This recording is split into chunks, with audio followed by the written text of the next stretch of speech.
Good afternoon, boys. Sorry I can't be with you this afternoon, but here's your lesson.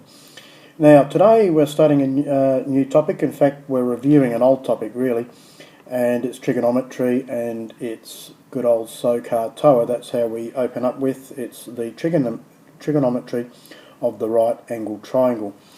I just want to take you through a few examples of SOH CAH TOA, which you're going to find on page 208 and 209 of your text. So after I've done some examples, I'd ask you to finish the exercise sets. You can see the page number given up in the top right corner there. Okay, so SOH CAH TOA, I hope you remember all this. Let's have a look at example 1. What we're trying to do here is find the value of x.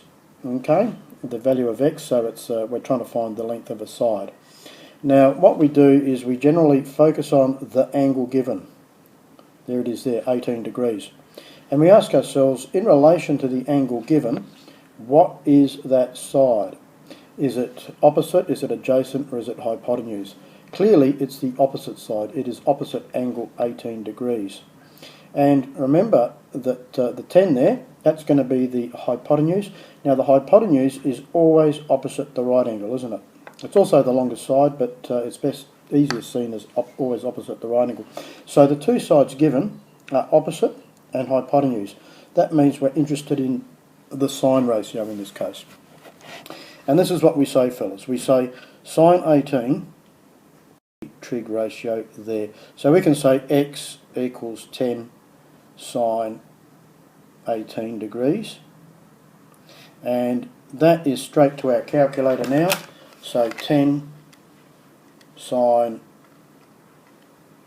18 is going to equal 3.09 whatevers. It hasn't said the units there, so I should say units. And I am giving my answer to 2 decimal places.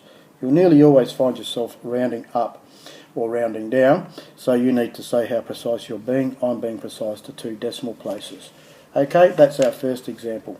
Let's try one more from this exercise set, and then I'll ask you to finish the exercises for yourself. Okay, what about, let's try maybe H. H. Now, let's have a look. Here's our angle here, 64 degrees. And we've got to ask ourselves, in relation to that angle, what is that side? Well, that's opposite the right angle, isn't it? So that's a hypotenuse.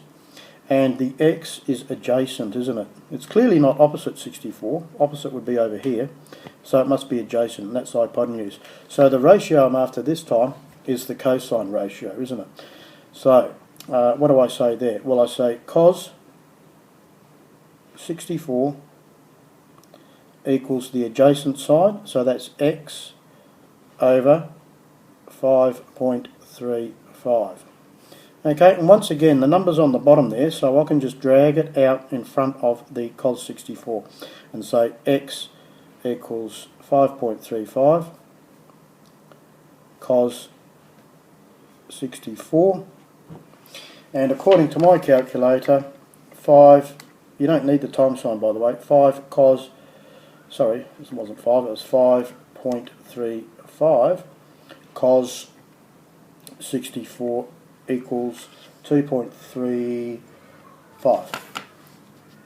2.35 units. They haven't said what the units are, so I'll just put U for units, and I am being precise to 2 decimal places again. Okay, so press pause at this stage and you can finish off the rest of question 1. Okay, welcome back, lads. Let's try one now that's slightly different. You're going to, in the next exercise set, question 2, which I think is on page 209, you're going to see some that are a little bit different. Taking one at random, I don't know, how about E here? That looks harmless enough.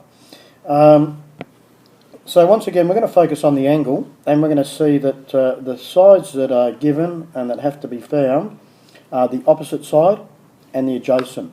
So SOH CAH TOA, that's suggesting the tan ratio, isn't it?